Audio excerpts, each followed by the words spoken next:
سلام، وقتتون بخیر. باز هم من اومدم و یه ترفند دیگه. این بار میخوایم ترفند پرنور کردنه.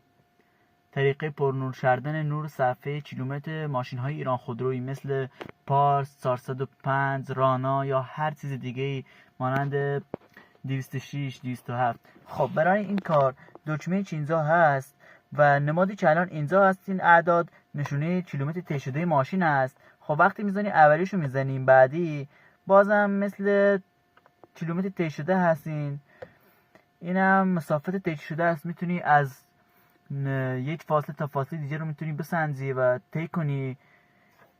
خب بعدیش هم یک لامپ هست و یک صفر.